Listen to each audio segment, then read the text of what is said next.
Merci Madame la Présidente. Madame la Première ministre, il ne s'agit pas de mon patrimoine, mais de celui de mes enfants. Voilà ce qu'indiquait aux médias d'investigation Disclose votre ministre de la Transition énergétique. Selon cette enquête, elle aurait autorisé ses enfants mineurs à devenir actionnaires d'une société dont les fonds localisés dans des paradis fiscaux proviennent du numéro 2 français du pétrole.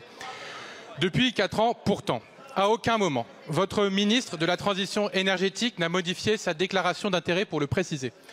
Ma question est simple, Madame la Première ministre. Aviez-vous connaissance de ces informations quand vous l'avez nommé ministre de la Transition écologique?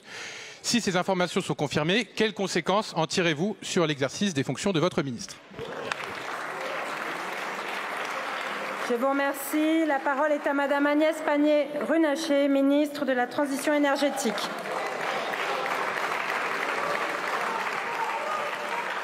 Merci, Madame la Présidente, Mesdames et Messieurs les députés, Monsieur le député de la Porte. J'ai pris connaissance ce matin des allégations fausses et calomnieuses publiées par Disclose. Je tiens naturellement à vous apporter toute la transparence sur un sujet qui n'a pas de lien avec mes fonctions de ministre. En 2016, mon père a souhaité préparer sa succession par une transmission directe à ses petits-enfants. Cette transmission a eu lieu par le biais d'une entreprise française soumise à la fiscalité française, par acte notarié établi à Paris et dans le plein respect des dispositions applicables par la loi française. Il n'y a donc rien de dissimulé, rien de caché.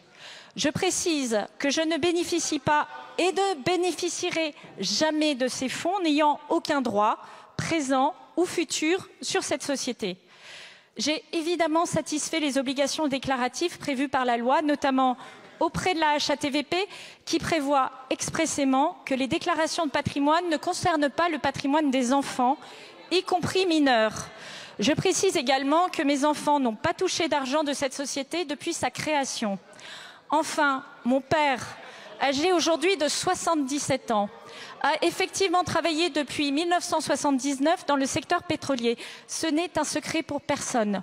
Pour ma part, je n'ai aucun lien avec la société Perenco, ancien employeur de mon père. C'est en effet une société étrangère qui exerce ses activités pétrolières hors de France. Je n'ai donc pas eu, dans le cadre de mes fonctions de ministre, à connaître d'activités de ce groupe. Mon père, ma mère et mes enfants n'ont pas choisi une vie publique. Je l'ai choisie. Je la conduis en pleine transparence sur mes avoirs comme sur mes intérêts et dans le respect de la loi. S'agissant de ma famille, et ce n'est pas la première fois, vous comprendrez bien que mon devoir est de les protéger.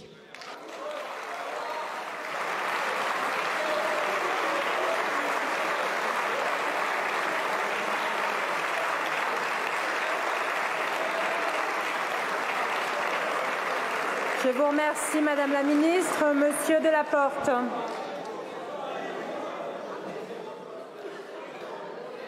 Chut, un peu de silence, s'il vous plaît. Votre réponse, Madame la Ministre, n'est évidemment pas satisfaisante. La Haute Autorité pour la transparence de la vie publique souligne ainsi que l'absence d'obligation déclarative ne dispense pas le responsable public que vous êtes de veiller à prévenir et faire cesser les situations de conflit d'intérêts qui naîtraient d'autres intérêts indirects détenus tels que l'activité des enfants ou d'autres membres de la famille. Votre réponse circulée, il n'y a rien à voir, nourrit le sentiment de défiance à l'égard de l'ensemble de la classe politique. En outre, les investissements de la société évoqués, que vous avez soulignés à l'heure de la COP27, ne peuvent qu'interroger sur votre position alors que vous êtes en charge des dossiers énergétiques. Nous faisons face au plus grand défi de l'humanité, la crise climatique. Vous voulez sortir des énergies fossiles. En même temps, et vous citiez Perenco, est accusé d'atteinte à l'environnement, aux droits humains en République démocratique du Congo et de dissimulation fiscale. Certes, votre père est l'ancien dirigeant, vos enfants en sont indirectement actionnaires, mais votre position exigera davantage d'explications que celles que vous venez de nous fournir. Merci.